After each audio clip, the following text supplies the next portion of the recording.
Este es el segundo de varios episodios donde trato de retomar un poco los inicios de la formación médica y biológica y voy a ir cubriendo diferentes aspectos de lo que todo médico ha aprendido y todo biólogo ha aprendido también de una u otra manera en esta maravillosa exploración de lo que son ah, los principios y la organización de la vida. Entonces hoy vamos a hablar sobre una forma de la metodología científica que es la histología. Etimológicamente, la histología es esencialmente el estudio de los tejidos.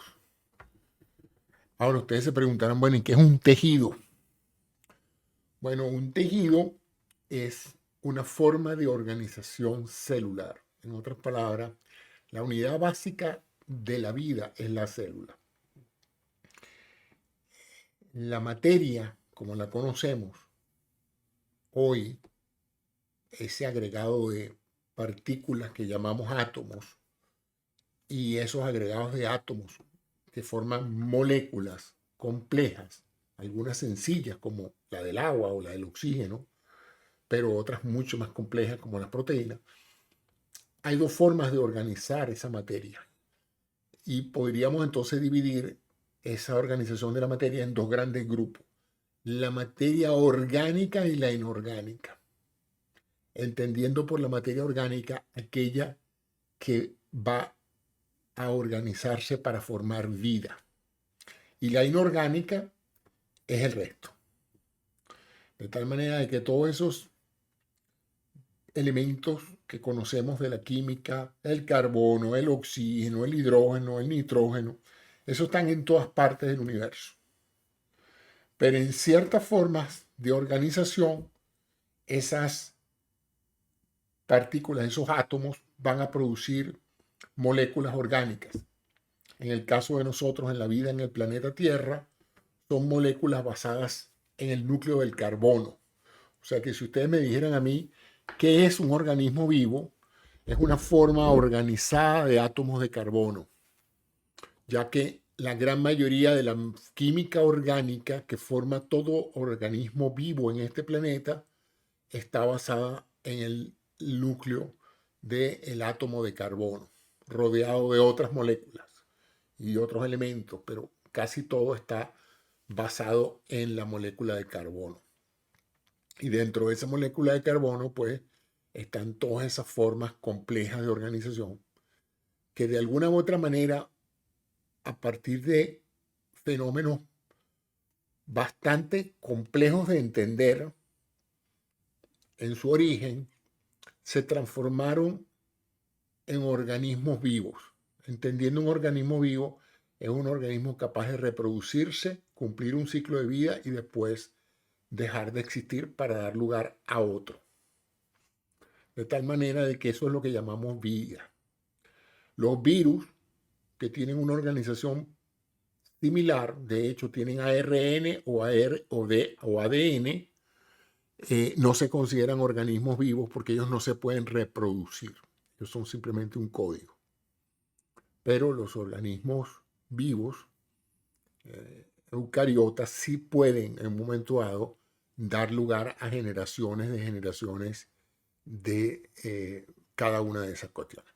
Y tarde o temprano esa organización molecular basada en carbón se formaliza, se organiza en una estructura que llamamos la célula. Y esas células, organizadas en forma de un tejido, es lo que da lugar a el tejido orgánico. Y cada órgano de nuestro cuerpo tiene un tejido diferente. De tal manera que si ustedes se imaginan la célula organizada en forma de un arreglo espacial, crea lo que se llama un tejido. Los tejidos, como imagínense un tejido textil, una tela de ropa, tendría dos componentes en este caso: lo que se llama una trama, que serían las fibras, y las células donde están montadas, esa estructura celular está montada sobre una serie de tramas fibrosas. Esa trama fibrosa la llamamos estroma tisular. Entonces, cada tejido consta de dos elementos, sus células y su estroma. Y ese espacio entre las células se llama espacio intercelular. Y la histología es el estudio de esto. Es la manera en que en el transcurso de la educación médica los estudiantes de medicina somos expuestos al mundo de la célula. Y es una cuestión particularmente interesante porque es la primera vez que muchos de nosotros usábamos un microscopio para poder ver las células, porque las células no se ven a simple vista. Hay que verlas a través de un aparato óptico que magnifique, porque son tamaños bastante pequeños dependiendo del tejido. Todos nosotros surgimos a partir de una célula fundamental o célula madre que es la primera que se forma con la mitad de la carga genética de nuestro padre y la mitad de la carga genética de nuestra madre, forma nuestra primera célula. Y esa primera célula, a través de un proceso de división celular y de diferenciación celular, va a producir todo lo que nosotros somos, el organismo completo. Y eso no solamente pasa en la especie humana, eso pasa en todas las especies animales y vegetales. En otras palabras, todo lo que está vivo comienza por una célula que se divide en 2, que se divide en 4, que se divide en 16, y así va progresivamente, y a medida que cada una de esas células se va dividiendo, se va creando una nueva generación de células, cada una de ellas va ejecutando un código genético y se van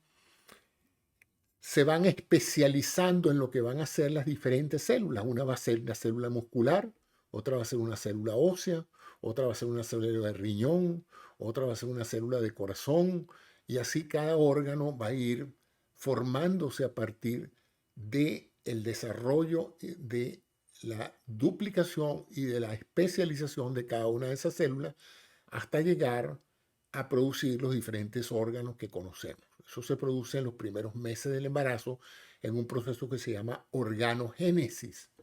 Es el proceso mediante el cual el feto empieza a desarrollar sus diferentes órganos y estos empiezan a tomar la forma y la función que va a determinar que todos ellos funcionen eficientemente para dar vida a ese feto, a ese organismo vivo, y se van a mantener funcionando hasta el momento de nuestra muerte.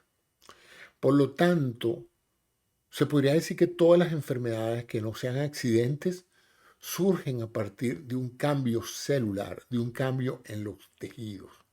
Algo pasa en esas células o algo pasa en el arreglo de esas células que determina que pierdan dos cosas que se pueden observar en el examen de un tejido.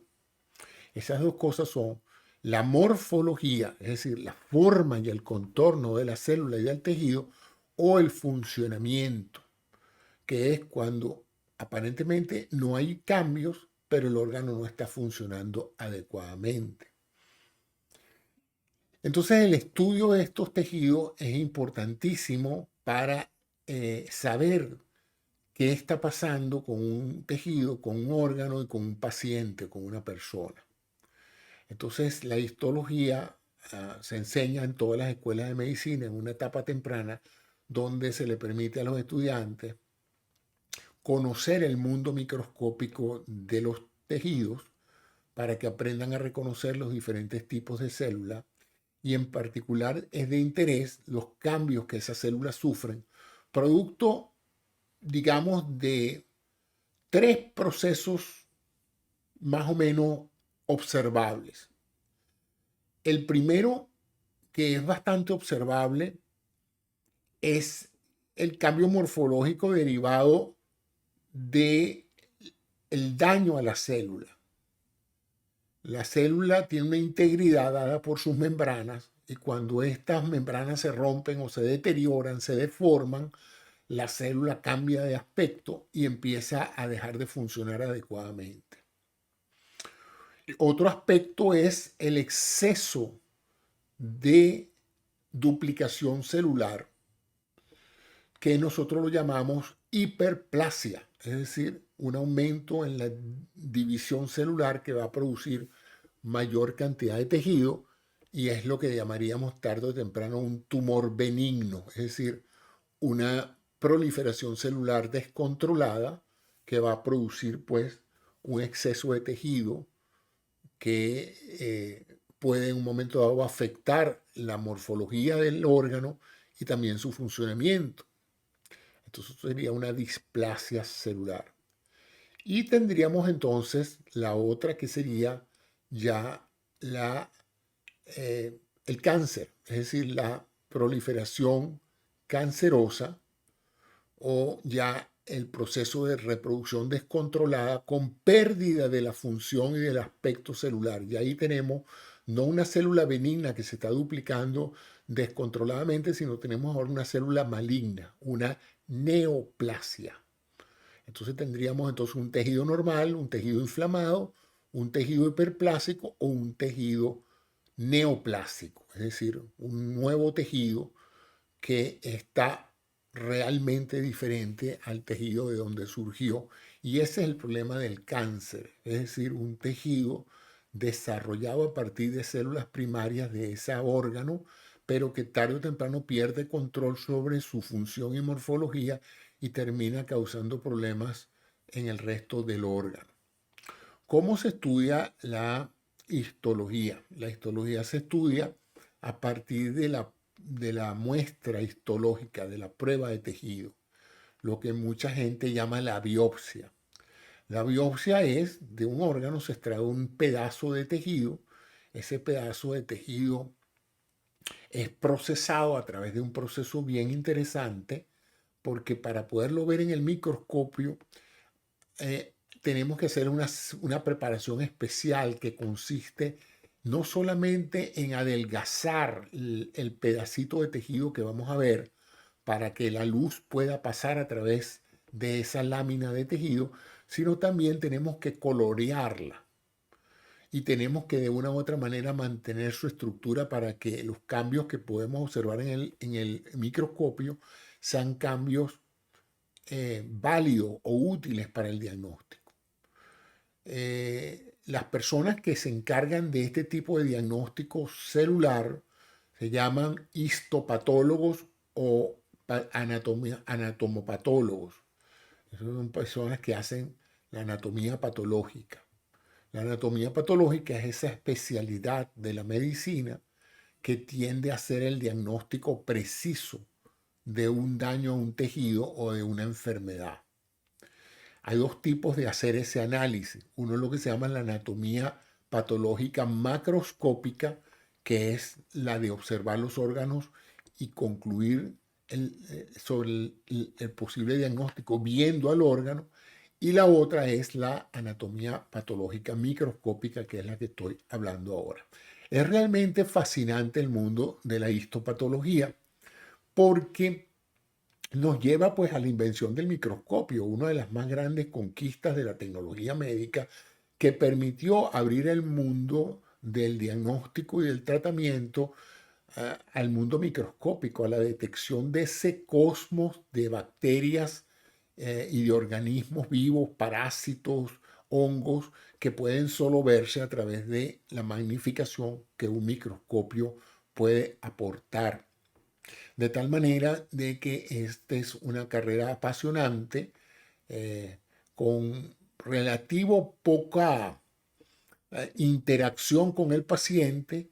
El anatomopatólogo recibe las muestras de los médicos en busca de un diagnóstico definitivo, que es como se considera el análisis anatomopatológico, y estas son las personas pues que evalúan tanto lo macroscópico como lo microscópico y de esa manera llegan a una conclusión que permita una mayor precisión en el diagnóstico, en el tratamiento y en el pronóstico, es decir, saber qué le va a pasar al paciente.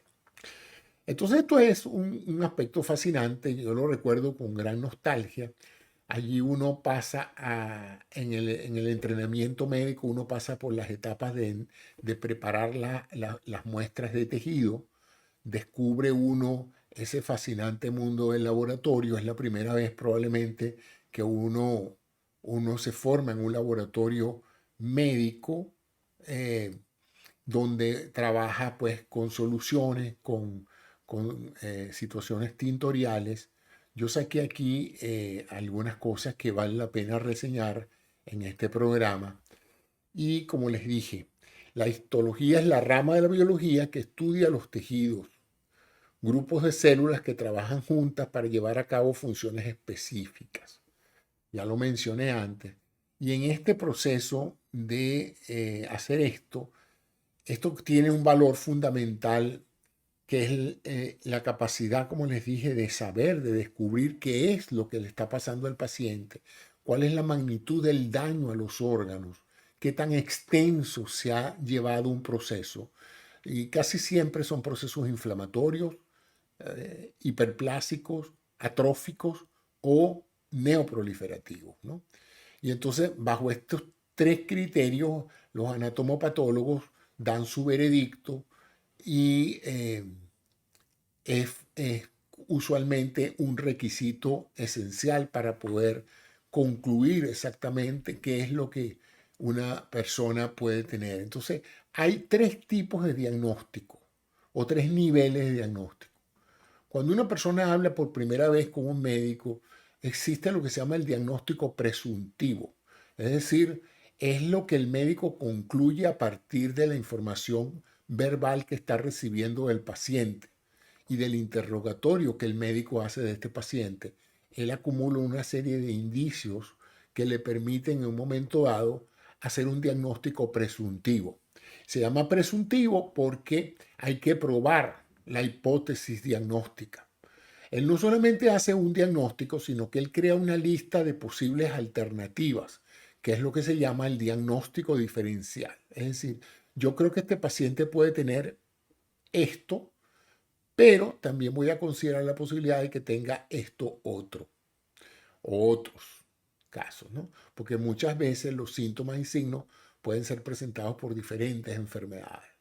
Entonces, a partir de esa primera exposición a la problemática del paciente, el médico ordena una serie de exámenes para corroborar o para refutar esa hipótesis inicial que él se ha creado.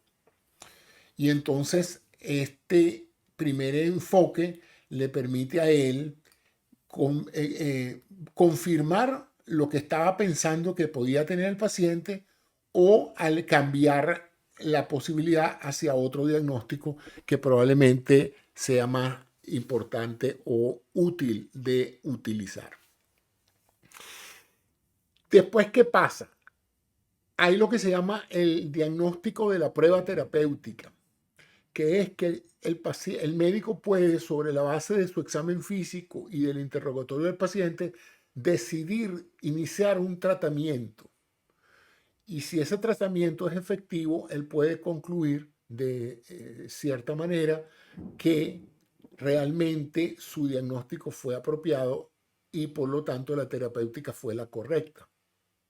Pero muchas veces esto no es suficiente y el médico procede a lo que se llama el diagnóstico patológico, es decir, a utilizar o técnicas de diagnóstico por imágenes, o a la exploración quirúrgica, o a la toma de una biopsia, con o sin cirugía, de tal manera de poder enviar esa muestra de tejido a el patólogo, el anatomopatólogo, que es el que hace el estudio histológico, y ese anatomopatólogo entonces es el que le va a dar el veredicto de el tipo de lesión que está aconteciendo en ese órgano y las posibles causas, si es que se pueden observar en esos casos. Entonces, en términos de la técnica de preparación, el primer paso para preparar una muestra de tejido para poderla ver en el microscopio es lo que se llama la fijación del tejido, que es básicamente ponerlo en contacto o sumergiéndolo en un agente fijador como es la formalina, el glutaraldehído y otros aldehídos que en un momento dado producen una detención de los procesos que pudieran deformar la anatomía de las células y los tejidos. Por eso se llaman fijadores, porque prácticamente eh, crean un marco donde las estructuras se quedan como están y no se siguen deteriorando, porque si no se fija el tejido, a medida que pasa el tiempo, pues las células en ese tejido fresco se van a ir descomponiendo y se van a ir desnaturalizando, van a perder la forma y las características regulares del tejido y por lo tanto sus conclusiones van a ser imposibles de concluir. El segundo proceso es deshidratar esa muestra fijada. Esto se hace básicamente con soluciones de alcohol que le sacan el agua a ese tejido para que él quede fijado y deshidratado, para luego infiltrarlo, que es metiéndolo en una solución que típicamente se usa es la parafina, de manera de crear un bloque sólido de un material como es la parafina, que una vez que se enfría, contiene la muestra tisular adentro, ya fijada y deshidratada, y esto luego va a permitir ir seccionando ese bloque de parafina para obtener, como diríamos, cortes bien sumamente delgados de la muestra de tejido. Entonces, una muestra de tejido que puede tener, por ejemplo, medio centímetro de diámetro, se fija, se deshidrata, se mete en un bloque de parafina, ese bloque se solidifica y luego empieza a cortarse como una rebanadora y cada uno de esos cortes pues es una sección del tejido muy delgada que permite que la luz del microscopio pase a través de esa lámina de tejido preparada y pueda ser observada por la parte de óptica de los lentes. Pero esto no es suficiente tampoco porque esa lámina básicamente, a pesar de que tiene todos los elementos celulares y del estroma tisular, no tiene mucha diferencia de contraste.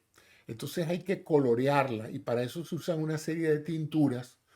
Una de las más comunes es la tinción con hematocilina y osina, dos tintes, dos sustancias químicas que literalmente colorean los diferentes elementos de la célula y permiten al patólogo, al médico que está examinando esas láminas de tejido, les permite ver la morfología del tejido, la distribución de las células, el tamaño, las estructuras fibrosas alrededor de la célula, y eso es lo que va finalmente a permitir colocarlas en un microscopio y verlas. Es sumamente excitante para un estudiante de medicina usar por primera vez un microscopio óptico, porque vamos a ver en otra oportunidad que hay un microscopio de más alta resolución que se llaman los microscopios electrónicos, y hay otros tipos de microscopios, pero vamos a hablar básicamente un día de esto, del microscopio electrónico. Pero ahorita les estoy hablando del microscopio óptico, ese microscopio que es básicamente una fuente de luz que pasa a través de una lámina muy delgada de cristal donde está montada la muestra ya sumamente preparada para ser examinada, y a través de una serie de objetivos de diferente aumento, el observador, en este caso el médico patólogo, va a ver el tejido y va a describir qué ve, va a describir los componentes tisulares, celulares y los cambios en la coloración producto de los tintes, y sobre esa base va a hacer un diagnóstico patológico. Y usualmente, casi siempre, las observaciones en su mayoría son si el tejido es normal, si el tejido es hiperplásico, si el tejido muestra cambios inflamatorios en la célula, si hay necrosis, es decir, si hay muerte celular o rasgos de muerte celular, y si hay neoplasias. Hiperplasia, que sería el tumor benigno, o neoplasias, es decir, signos de aumento en el número de células y signos de los cambios celulares que indiquen que la célula dejó de ser una célula normal para ser una célula tumoral maligna. Y eso es básicamente la responsabilidad de la histología, el estudio de los tejidos. Cuando es el estudio de los tejidos enfermos se llama histopatología. Y bueno, yo espero con esto haberles dado un brochazo, un paseo rápido por una de las áreas más interesantes de la medicina y más importantes para poder saber cómo es que una persona se enferma, de qué se enferma y cómo evoluciona la enfermedad. Entonces, de ahora en adelante, cuando ustedes se hagan una biopsia, si ven este programa, ya ustedes sabrán que lo que se está haciendo con esa biopsia es llevarla, ese pedacito de tejido que le están sacando de la mama, del hígado, del páncreas, de cualquier otro de cualquier otro órgano, están llevando ese pedacito de tejido, están preparándolo, están fijándolo, están deshidratándolo, están colocándolo en un bloque de parafina, están cortándolo y lo están viendo en el microscopio y usualmente el veredicto va a describir en términos generales, pues, estos aspectos que ya les dije de cómo están las células, cómo están las fibras alrededor, el estroma celular alrededor de la célula, si hay tejido diferente, si hay procesos inflamatorios, si hay células diferentes, por ejemplo, si hay mucha llegada de glóbulos blancos, de glóbulos rojos o de otro tipo de, de leucocitos, etcétera. Todo eso se ve en el microscopio. De más está decirle que hay un área del uso de la microscopía que es la bacteriología, ¿verdad? Y la virología también, pero básicamente con el caso de los microscopios es la microbiología o la bacteriología, que es ya el uso del microscopio para identificar las infecciones, el tipo de organismo que está creando las infecciones. Y otro día vamos a hablar entonces de esta particular aplicación del microscopio en medicina. Entonces no sé si ustedes tienen alguna pregunta que hacer en relación con esto, alguna duda. He tratado de ser lo más básico, lo más sencillo posible para que ustedes sepan si alguien en algún momento le dice yo soy médico patólogo, ya ustedes saben qué es lo que hace un médico patólogo. Si le dicen que es un profesor de histología, ya ustedes saben lo que es histología, de tal manera que amplíen un poquito más sus conocimientos de todas estas especialidades de las ciencias de la salud, de la medicina en particular, que resultan apasionantes por la significativa aporte que hacen a, a sanar a un paciente. Es muy difícil sanar o recuperar la salud si uno no sabe la naturaleza de la enfermedad y uno no puede buscar soluciones a las enfermedades si uno no puede ver los cambios que la enfermedad está produciendo en los tejidos y en las células, y monitorizar la terapia también es muy difícil si uno no ve los cambios que el agente terapéutico realiza en lo que es la célula y su funcionamiento. Entonces, bueno, ese era el tema que quería abordar en este segundo programa de la serie sobre la medicina y su estudio de la medicina, tocando las diferentes materias que toma un estudiante para llegar a llamarse médico. Histología es una de las más apasionantes. Muchos de ellos se van a dedicar toda su vida profesional a esta práctica y son, digamos, los que dan el veredicto final de cada caso médico. Bueno, ese es el programa de hoy. Muchas gracias a ustedes por su atención. Espero que haya sido clara la exposición de lo que quería comunicarles. Nos veremos entonces en un próximo programa de esta serie de los estudios en medicina, cómo son, cómo se realizan y las diferentes especialidades, cómo surgen a partir de estos estudios de ciencias básicas. Muchas gracias por su atención y hasta un próximo programa.